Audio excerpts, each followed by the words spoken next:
동서교회가 분리되는 데 있어서 가장 결정적인 해석의 논쟁이 되었던 본문이 바로 이 본문이에요. 우리 다 같이 한번 읽도록 하겠습니다. 시작. 너희가 아들이므로 하나님이 그 아들의 영을 우리 마음 가운데 보내사 아빠 아버지라 부르게 하셨느니라. 조금 이따 더 구체적으로 살펴보겠습니다.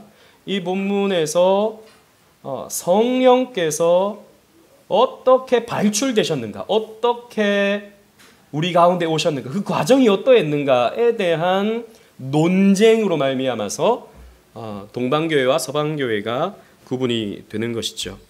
우리가 지난번에 살펴본 것처럼 이 초대교회에는 5개의 교구가 있었습니다. 예루살렘 교구가 있었고요. 이게 이제 예루살렘 교회가 가장 초대교회에서 먼저 생겼죠. 그 다음에 안디옥 교회가 생겼습니다. 사도들이 세운 교회이죠. 그리고 알렉산드리아에도 교회가 세워졌습니다. 그리고 나중에 이제 로마의 수도가 이전되죠. 천도됩니다. 330년에 콘스탄티노플로 이전이 됩니다. 원래 이 도시의 이름은 비잔티움이었어요. 비잔티움. 그래서 이 동로마를 비잔틴 제국이라고 부르기도 하는 겁니다. 그런데 이제 이름을 바꿨죠. 콘스탄티누스 황제가 자신의 이름을 따서 콘스탄티노플로 이름을 바꾸었습니다.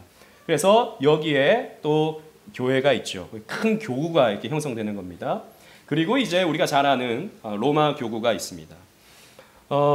사실 초대교회는요, 서로마보다도 서방교회보다도 동방교회가 초대교회의 주 무대였습니다. 사도들이 여기서 활동을 했고 사도들이 세운 교회들이 있었죠. 그리고 우리가 초대교회 때 살펴봤던 공의회들, 초대교회의 7개의 공의회들, 니케아라든지 콘스탄티노플, 에베소, 칼케돈 이런 공의회들이 다 동방교회에서 열린 겁니다. 그만큼 초대교회의 주요 무대가 이 동방교회였는데요. 문제는 나중에 이슬람이 한 7세기부터 발흥하기 시작합니다. 이슬람이 예루살렘 지역을 차지하죠. 알렉산드리아 지역을 차지합니다. 안디옥 지역까지 차지합니다. 이 세 교구가 없어지는 거죠. 세 교회 성도들은 유럽 각지로 또 흩어지게 되는 겁니다. 그러면서 이제 로마 교구와 콘스탄티노플 교구가 이 중세교회 초반에 주요 교구로 남는 거예요. 이전에는 5교구로 있을 때는 갈등이 없었어요. 큰 갈등이 없었습니다. 뭐 그 안에서 조금 누가 더 사도권을 더 강하게 가지는가에 대한 갈등은 있었지만 큰 문제는 없었어요. 그런데 1대1의 구도가 되면 문제가 생기죠. 언제나 1대1 구도가 되면 누가 더 높은가에 대한 문제가 생기게 되는 것입니다. 동로마 같은 경우에는 황제권이 굉장히 강했죠. 콘스탄티노플을 중심으로 해서 황제가 큰 권한을 가졌고 교회까지도 황제의 결정에 의해서 좌지우지되는 그런 경향을 가졌습니다. 이것을 우리는요, 황제 교황 제도라고 불러요. 서로마 같은 경우에는 세속 국가를 다스리는 황제가 있었고, 그리고 교회를 다스리는 교황이 있었다면, 물론 잘못되었지만 교황이 있었다면, 이 동방교회는 사실 황제가 교황의 역할까지도 같이 맡고 있었습니다. 그래서 이것을 황제 교황 제도라고 부르는 것이죠. 황제를 하나님이 세웠다라고 믿고 절대적 권한을 행사하는 겁니다. 교회까지도. 공의회를 여는 것까지도 황제의 입김에 따라서 공의회가 열리고 황제의 입김에 따라서 공의회의 결정이 이루어지는 거예요. 그리고 서방교회는 우리가 지난번 살펴봤다시피 서로마가 빨리 망하게 되고 신성 로마 제국이 세워지는 과정 속에서 이 로마 교회가 살아남기 위해 안간힘을 썼습니다. 그리고 안간힘을 쓰면서 동시에 신성 로마 제국과의 그런 정치적 알력과의 관계에서 우위에 서려고 무진장 애를 썼죠. 그래서 결국에는 권력을 얻게 되는 것 아니겠습니까? 이런 치열한 어떤 권력의 쟁탈전이 이 서방교회에서는 이루어졌다면, 또 그로 인해서 교회가 발전했다면, 동방교회는 그러지 않았습니다. 동방교회는 강력한 황제의 영향력 아래의 교회가 계속해서 있었기 때문에 그냥 평탄한 길을 교회가 걸었던 것이죠. 근데 교회가 평탄한 길을 걷다 보니까 어떻습니까? 침체가 되고 정체가 됩니다. 콘스탄티노플은 강력한 군사 체계를 갖고 있었지 않습니까? 그래서 훈족이 넘어왔을 때도 동로만은 어떻게 할 수가 없었어요. 실제로 여러분 이 지도를 보시면 이 이스탄불, 그러니까 지금의 이스탄불이죠. 콘스탄티노플은요, 쳐들어오기가 굉장히 어렵습니다. 위아래로는 바다가 있고요. 아주 그 요새지와 같이 탄탄한 위치에 서 있었기 때문에 무너뜨릴 수가 없었던 것이죠. 그러다 보니까 교회는요 안전적으로 성장하고 유지될 수 있었던 것입니다. 그리고 교회는 뭐 특별히 가난하지도 않고 뭐 특별히 어려움도 당하지 않고 그러면서 동방교회는 존속하게 되죠. 이런 동방교회의 특징이 있습니다. 동방교회는요 이거 서방교회와 비교했을 때 이런 이름을 갖습니다. 부정신학. 부정. 이 부정이라는 말은 정해지지 않는다. 그러니까 정의되지 않는다 이런 말이에요. 그러니까 신학을 정의하기가 어렵다라는 전제를 갖습니다. 다르게 말하면 신비죠. 즉 하나님의 초월성. 여러분 이것은 칼빈도 그렇게 주장을 했습니다. 하나님의 불가해성. 우리는 하나님을 다 이해할 수 없다. 하나님이 계시해 주시는 만큼 우리는 하나님을 알지만 우리가 하나님을 온전히 다 이해하는 것은 불가능하다. 우리가 어찌 다 우주를 이해할 수 있겠는가? 우리의 지혜의 그릇이 이만큼인데 우리가 어찌 다 우주보다 크신 하나님을 이해할 수 있는가? 불가능하다라는 차원에서 칼빈의 기독교 강요를 보면 하나님의 불가해성이라는 말을 사용합니다. 그러나 이 부정신학은 그것과는 좀 달라요. 하나님을 정의할 수 없다라는 겁니다. 하나님을 이론으로서 설명해낼 수 없다라는 겁니다. 그러니까 우리는 계시의 빛 아래에서 하나님을 설명하지만 부정신학은 하나님 자체를 정의할 수 없다라고 하는 그런 신학으로 나아갑니다. 그러다 보니까 굉장히 뭐죠? 관념적인 하나님. 그러니까 설명할 수 없는 그러면서 신비적인 하나님으로 여기게 되는 것이죠.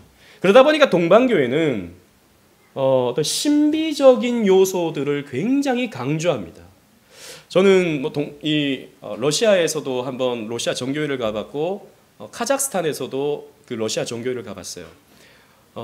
거기에 가면 항상 뭐가 있냐면 향이 있습니다. 향이 이렇게 막 피어오릅니다. 그리고 온갖 벽면 곳곳에 장식들이 굉장히 화려하게 있죠. 금빛이 찬란한 그리고 여러 가지 그림들. 여러분 향이 이렇게 피어오르는 것은요 어떤 신비적인 느낌을 줍니다. 실제로 사제는 향로 같은 것들을 흔들면서 다니죠. 계속해서 향을 피웁니다. 그러니까 약간 여러분 연예인들도 무대에 좀 신비감을 주기 위해서 뭘 쓰죠? 스모그를 사용하지 않습니까? 스모그가 모락모락 이렇게 올라오면 뭔가 좀 신비적인 느낌을 주는 것이죠. 그래서 사제들은 이 향로를 들고 다니면서 향을 피워서 여기에 마치 하나님의 임재가 있는 것처럼 느끼게 만들었다라는 것입니다. 여기도 그림을 보시면 이 사제가 향을 피우고 있죠. 제가 예전에 이스라엘에 가서 성묘교회를 가본 적이 있었는데 예수님이 거기 묻혔다라고 하는 설이 있는 교회. 제가 봤을 땐 아니에요, 거기는. 그런데 거기 보면 여러 정교회들이, 이 동방교회들이 성묘교회 곳곳에 자리를 잡고 있습니다. 그러니까 한 곳은 로마 카톨릭 지역, 한 곳은 알메니아 정교회, 하나는 또 무슨 종교회 다 자리가 다 있어요. 그 성묘교회 안에. 곳곳에서 향을 피웁니다. 곳곳에서. 그러니까 막 안개로, 연기로 자욱한 것이죠. 그것을 통해서 신비를 느끼는 겁니다. 그런 신비감을 느끼는 거예요. 그것으로 자신의 종교심을 자극시키는 겁니다. 그래서 서방교회는 이런 동방교회를 신비주의라고 비판했습니다. 중세 때부터 서로 약간의 알력 싸움이 시작되는데 너희들은 신비주의야 이렇게 말했다는 것입니다. 그러나 동방교회는 이렇게 말해요. 우리가 부정신학을 말하는 것은 우리가 아무것도 안 하겠다는 말이 아니라 신학 작업을 위한 통과 의례다라고 이런 식으로 주장을 합니다. 그러니까 우리가 하나님을 다 설명할 수 없다는 것이지 우리가 하나님에 대해서 아무 말도 하지 않는 것이 아니다라고 주장을 하는 것이죠. 그리고 동방교회는요 전승을 중요시합니다. 이것은 로마 카톨릭도 마찬가지입니다. 교회의 모든 가르침은 주님과 사도들의 가르침이다. 그러니까 성경에 있는 말씀뿐만 아니라 교회가 해오던 전통, 교무의 결정, 교부들의 가르침, 교회의 규범, 예식, 거룩한 그림들, 그러니까 이 정교회도 마찬가지고요. 사실 로마 카톨릭보다 정교회는 이콘이라고 해서 그런 성인들의 그림들, 사도들의 그림들, 예수님의 그림들 이런 것들을요. 벽면 곳곳에 다 장식을 해놨어요. 이런 것들이 다 전승이고 이런 것들은 다 교회의 필수적인 그런 내용이다. 그래서 주님과 사도들의 가르침은 성경에 필적되는 신앙의 보고다. 이런 교회의 전통들과 교회의 관습들과 교회의 문화들은 성경에 필적된다 라고 이렇게 말했습니다. 여러분, 성경은 우리에게 있어서 최고권이죠. 그죠? 로마 가톨릭도 마찬가지고 로마 가톨릭도 교회의 전통을 성경의 권위까지 끌어올렸지 않습니까? 사실 그 원조가 동방교회입니다. 그 원조가. 그러다 보니까 온갖 미신적인, 온갖 비성경적인 그런 신앙의 모습들이 교회에 가득하게 된 것이죠.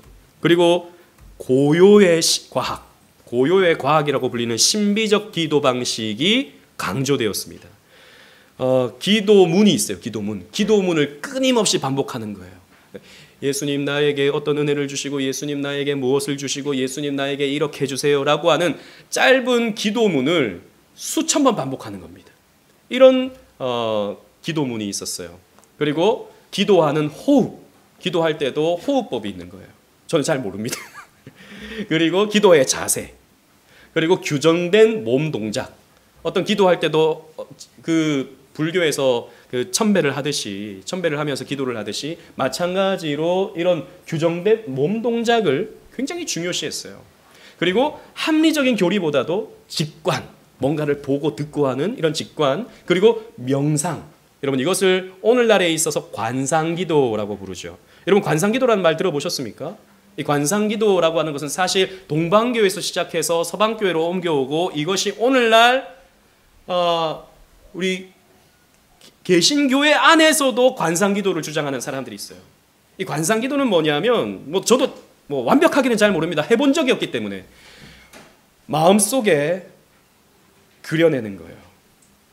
만약에 예수님을 그려내는 것이죠.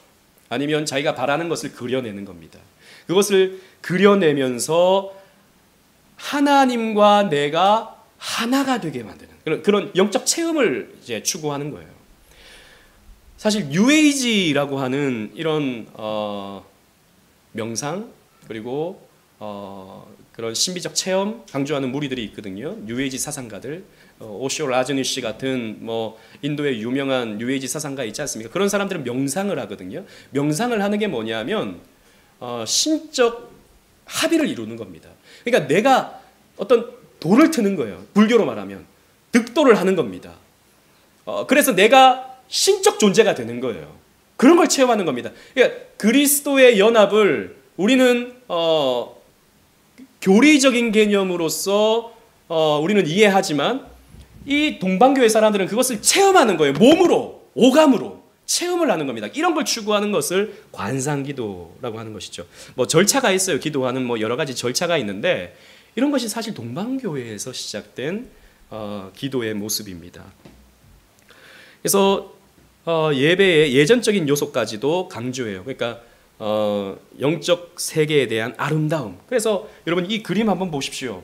이게 러시아 종교의 모습인데요. 지금 예배하는 모습인데 굉장히 찬란하죠. 굉장히 찬란합니다. 오색 빛깔 찬란한 그림, 8가지 그림들, 빛들, 촛불들, 수백 개의 촛불들로 그 영롱함을 비추죠.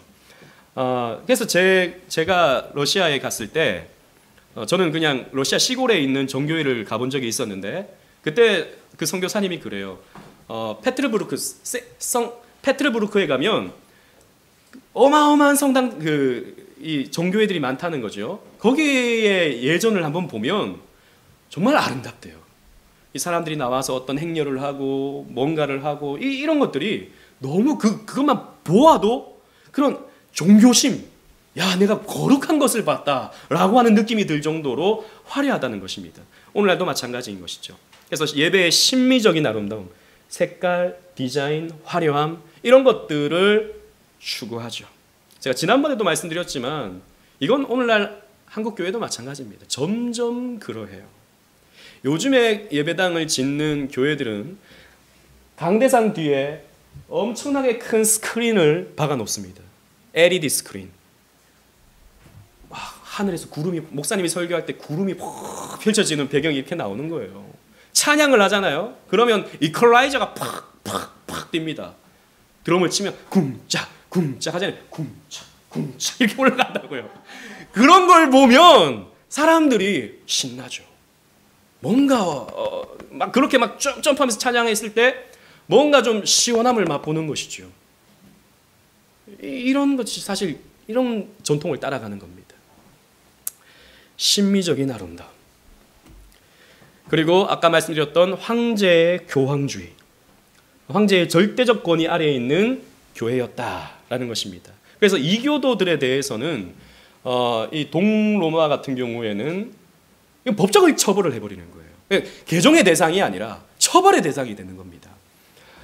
신앙을 강제하는 것이죠. 그래서 이교도들을 아예 멸절시켜버리는 그런 종교 정책을 폈습니다. 그리고 아무래도 이제 국가 권위를 가지고 있다 보니까 건축도 굉장히 멋지고 화려하게 할 수 있었죠. 당시 서방교회와 비교했을 때는 훨씬 더 우람하고 큰 예배당을 성당을 지은 것입니다. 여러분 이것도 러시아 정교회거든요. 굉장히 아름답잖아요.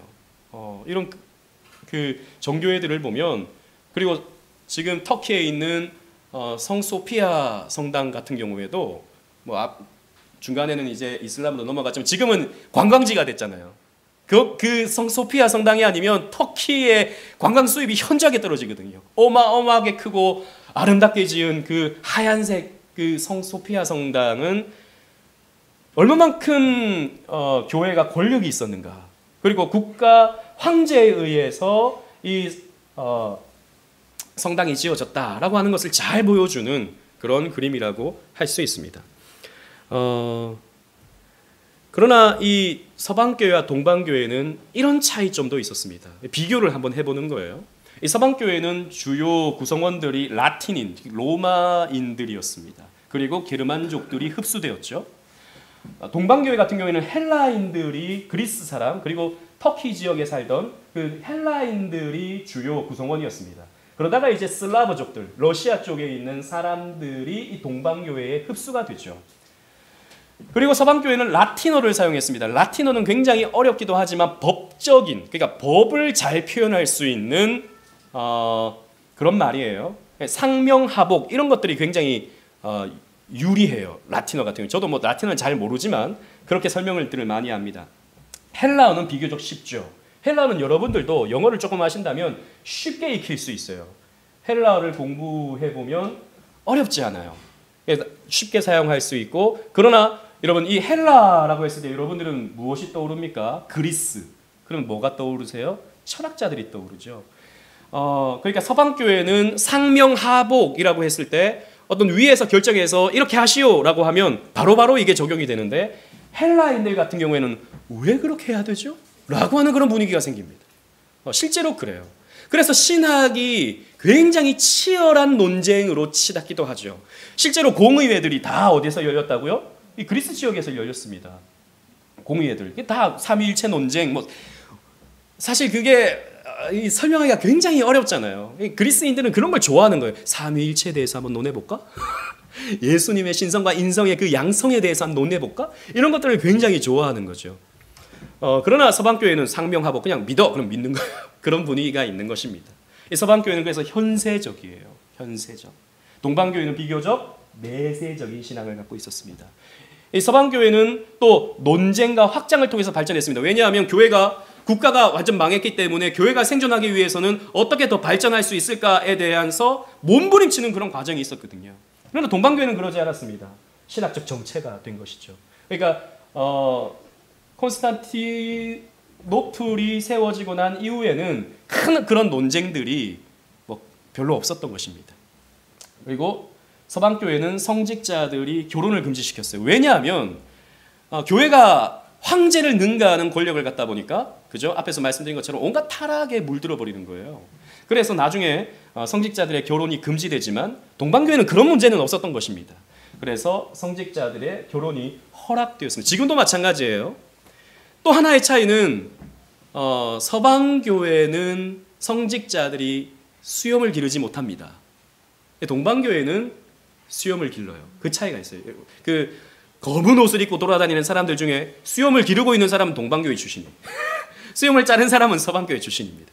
그런 차이점들이 있어요. 왜 자르고 왜 그러는지 잘 모르겠습니다만 아무튼 그런 차이가 있습니다. 그리고 서방교회는 교황이 다스리죠, 교회를. 그러나 동방교회는 황제가 교황처럼 교회를 다스립니다. 이런 차이점들이 있는 것입니다. 그런데 이런 차이점들이 어떻게 되죠? 점점 동방교회와 서방교회의 갈등으로 이어지게 되죠. 첫 번째 갈등이 성상 파괴 논쟁이었습니다. 원래는 동방교회도 이런 이콘, 그림들, 그 사도들의 그림들, 예수님에 대한 그림들 이런 것들을 굉장히 많이 두고 그것을 사람들이 그 앞에서 기도하고 그 앞에서 절하고 이런 것들이 많았어요. 그러나 레오 3세라고 하는 이 비잔틴 제국의 황제가 성상 그리고 성화 사용을 금지를 시켰습니다. 843년. 여러 가지 이유가 있어요. 그런데 가장 설득력 있는 이론 중에 하나가 이슬람교의 영향을 받았다라고 하는 그런 설명이 있습니다. 앞에서 살펴본 것처럼 동방에 7세기 들어가면서 이슬람교가 중흥하기 시작되거든요. 이슬람교가 점점 이 동로마의 턱 밑까지 쫓아 들어와요. 근데 이슬람교는 여러분들 잘 아시다시피 이런 그림이라든지 그리고 성상이라든지 이런 것들을 다 부정하죠. 그래서 거기에 영향을 받았다라고 주장하는 사람도 있습니다. 그리고 이 서방교회와 경쟁을 하면서 뭔가는 차별성을 가지려고 했는데 그 중에 하나가 이 레오 3세가 보내 성경을 보니까 그리고 또 성경을 안다고 하는 사람들의 가르침을 들어보니까 형상을 만들지 마라.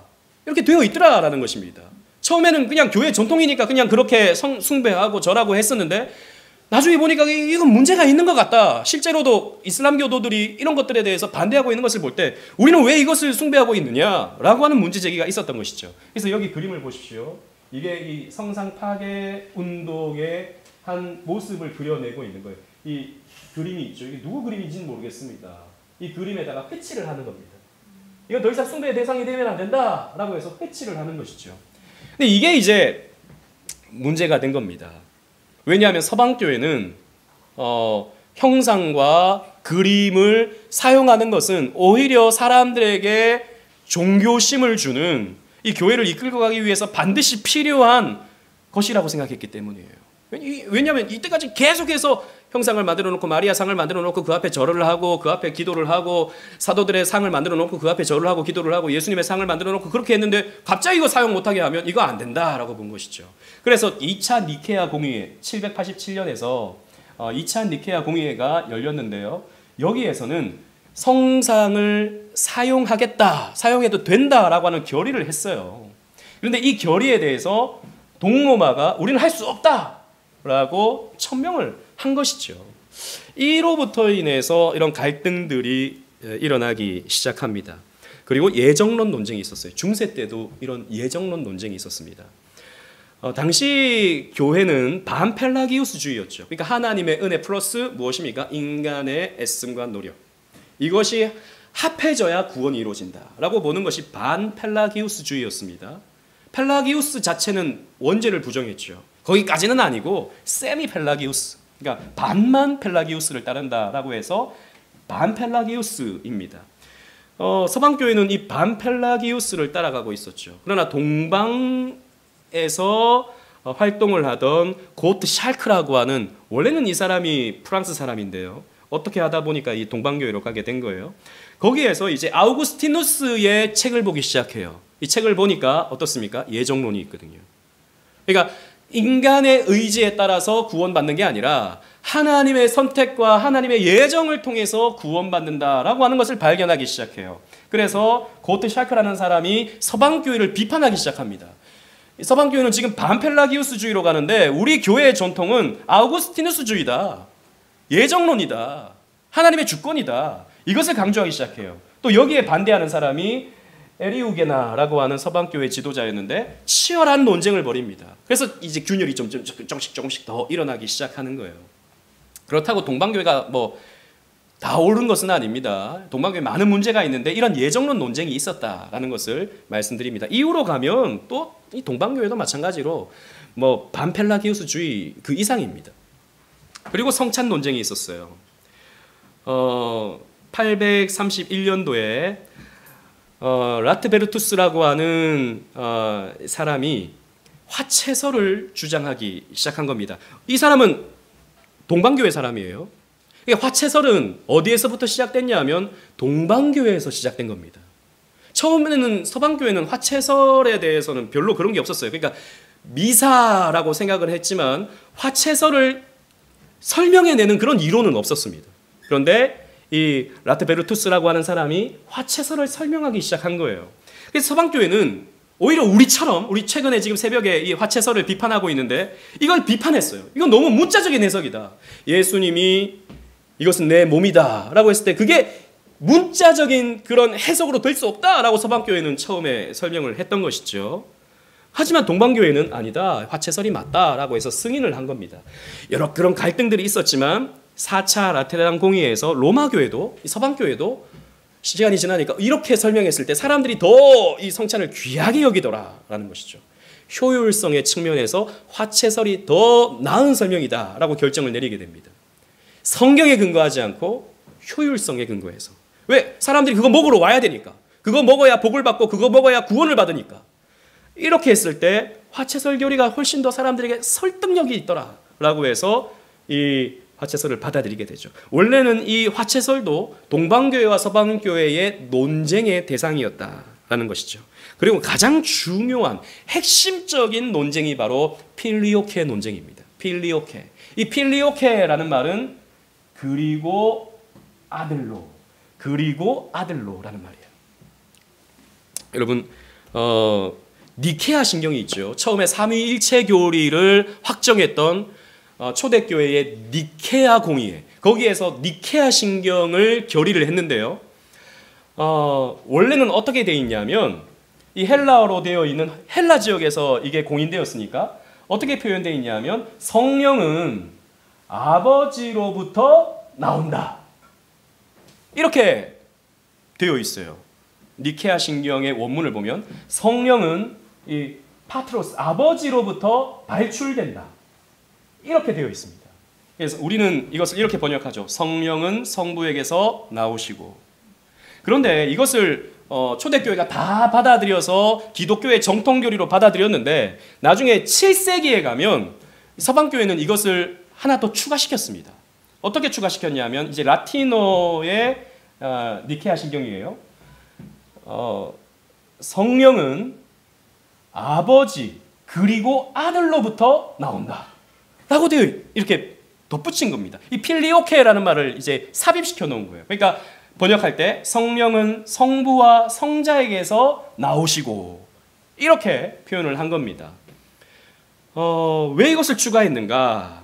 당시 이 서방교회에 스페인이 있었는데 스페인에는 단성론 이단들이 있었기 때문이에요. 그러니까 아리우스주의자들. 예수님을 아버지와 같은 권위와 같은 능력을 계신 하나님으로 보지 않고 아버지에게 종속된, 그러니까 성자는 아버지에게 종속된 성부보다 못한 성자로 표현을 했거든요. 아리우스는. 이게 아니다라는 거죠. 그러니까 이 스페인 지역에 이런 당성론자들이 많았기 때문에 이 사람들에게 제대로 가르치기 위해서 성령은 성부와 성자에게서 나온다 라고 이렇게 필리오케라는 말을 덧붙인 겁니다. 그림을 보시면 동방교회는 성부에게서 성자와 성령이 나온다라고 보는 것이죠. 서방교회는 성부에게서 성자와 성령이 나오시는데 성령은 성자에게로부터 나오신다라고 이렇게 덧붙여지는 거예요. 이게 도대체 뭐냐? 이게 도대체 우리 신앙과 무슨 상관이 있냐? 우리 이렇게 생각이 드는데요. 이게 치열한 논쟁의 대상이 된 겁니다. 그런데 사실 니케아 신경 그 원문, 헬라어로 되어 있는 이 원문만 우리가 받아들여도 큰 문제가 없어요. 성령은 성부에게서 나오시고 라고 해도 문제가 없어요, 여러분. 그러면 성령은 성부와 성자에게서 나오시고 하면 문제가 생깁니까? 이것도 문제가 없어요. 성령은 성부와 성자에게서도 나오셔요. 좀 이따가 그 부분에 대해서 설명드리겠습니다. 사실 이것은 누가 더 성경적인가에 대한 논쟁이 아니에요.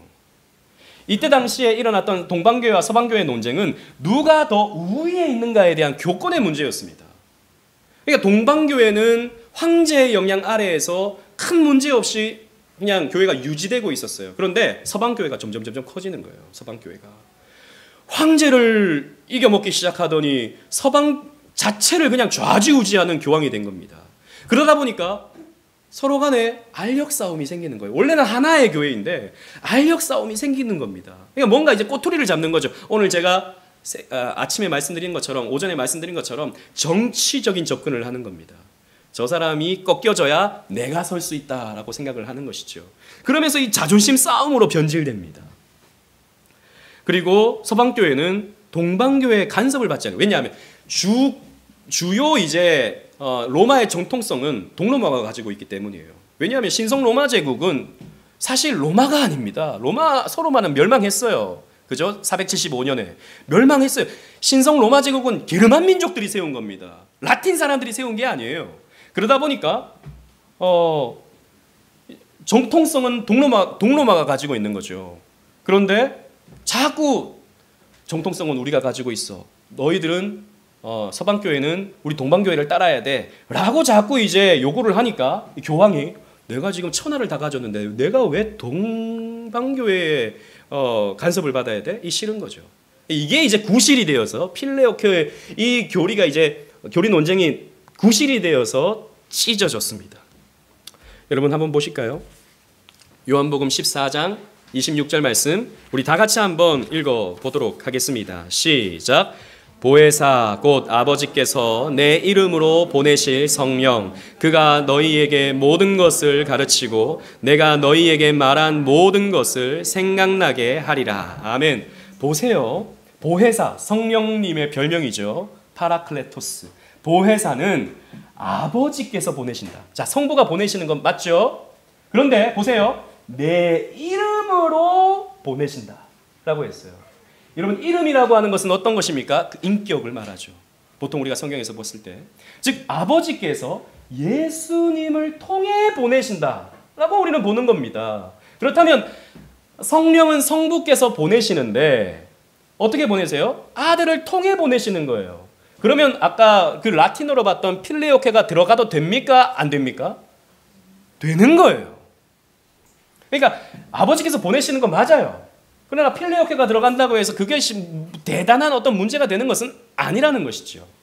또 아까 우리가 읽었던 갈라디아서 4장 6절 말씀도 함께 읽겠습니다. 시작.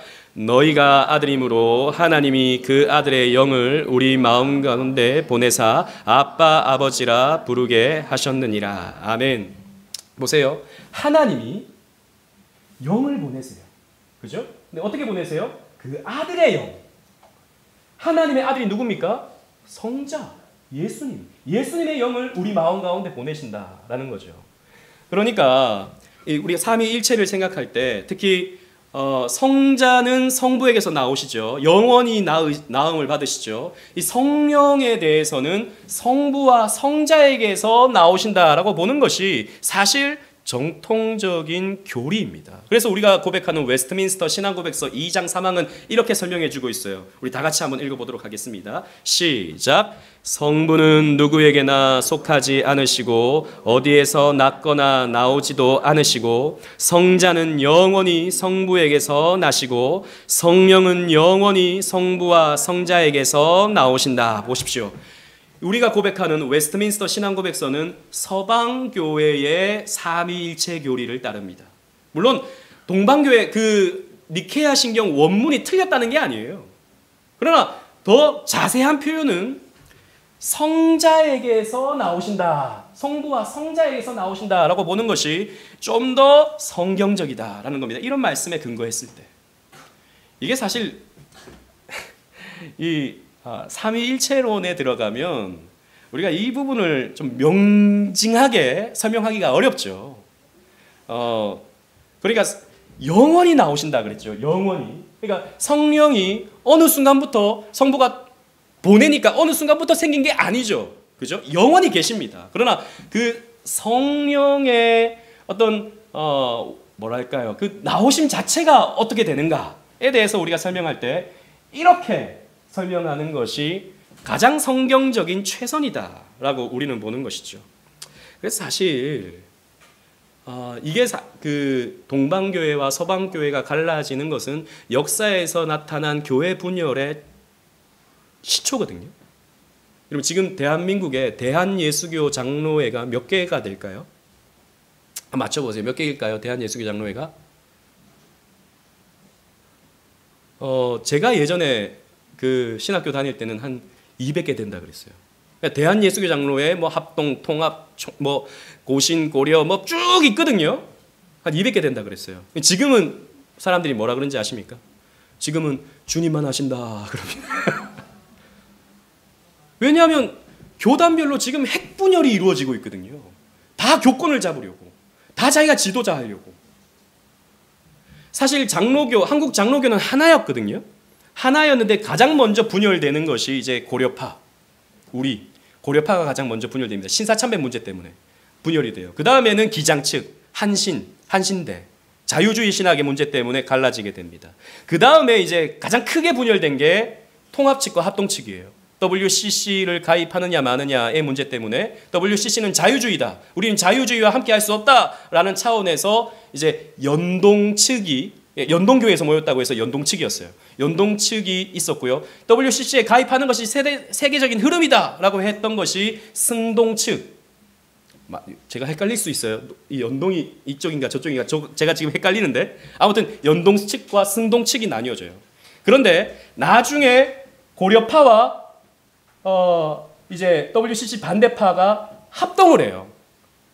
우리는 반자유주의다라고 해서 합동을 해요. 한상동 목사님하고 이제 고려파 측이 합동을 해서 그래서 그 교단 이름이 합동입니다.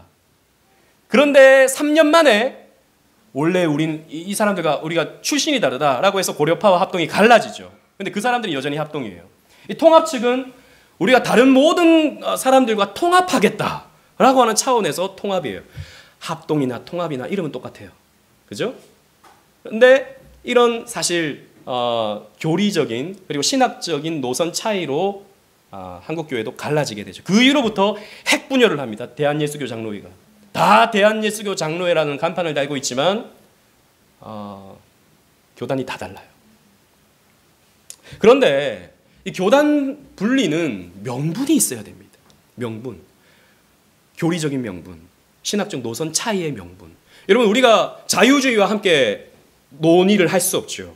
그러면 저들과 이제 논의를 해서 결정이 나는 것은 이제 회색빛이 나는 이제 교리가 될 겁니다. 그렇기 때문에 우리는 자유주의와 한교회를 할 수가 없어요.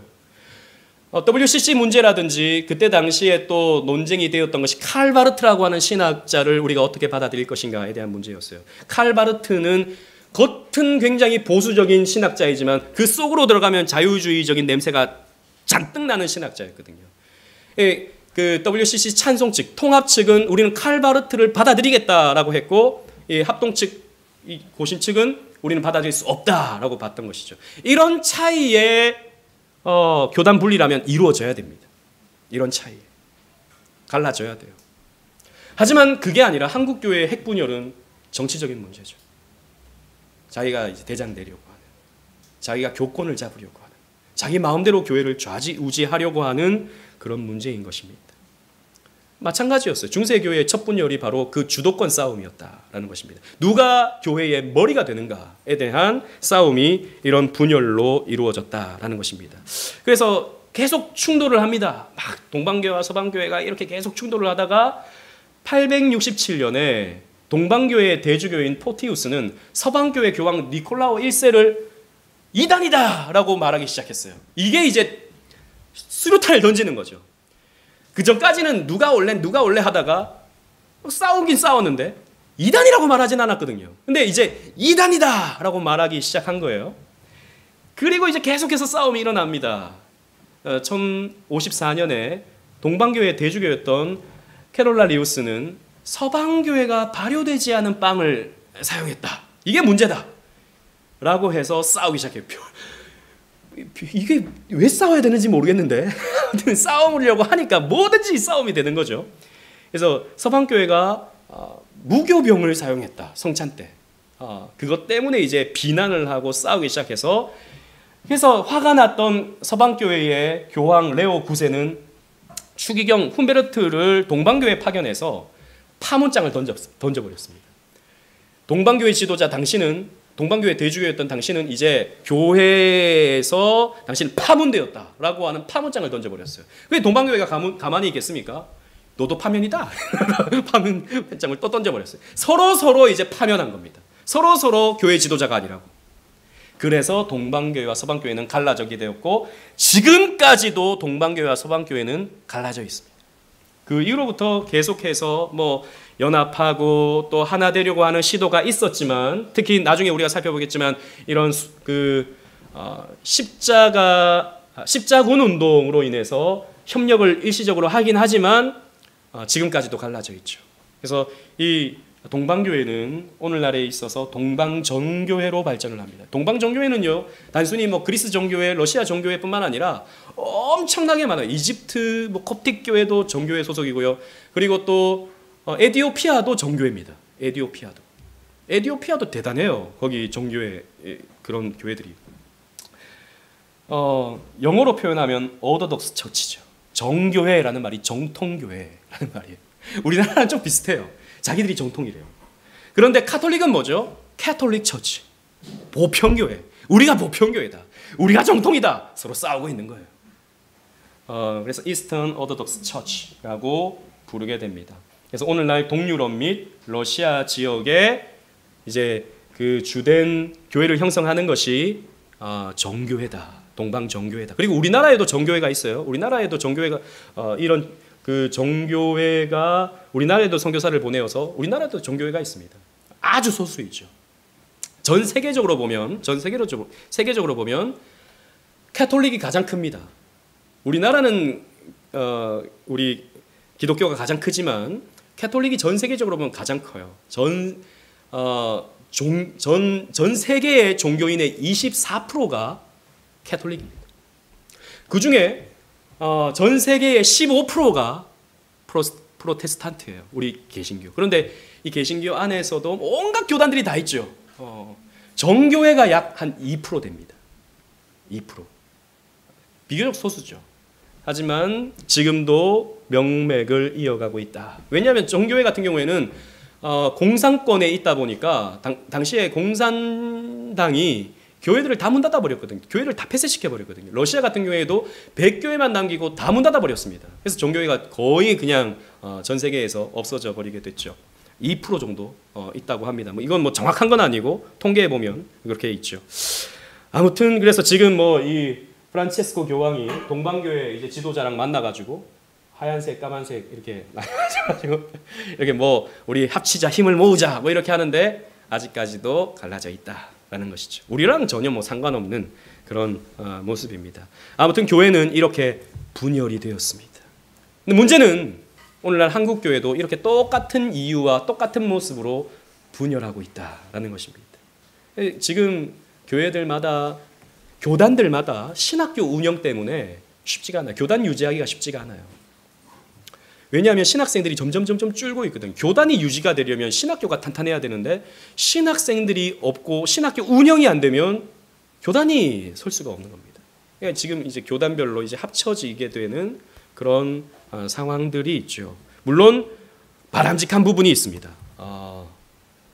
굳이 이런 정치적인 문제로 갈라질 필요가 없는 것이죠. 하지만 그래서 신학이 섞여버리게 된다면 그거는 문제가 될 수 있죠. 그런 부분들을 우리는 분별하면서 볼 수 있어야 될 것입니다.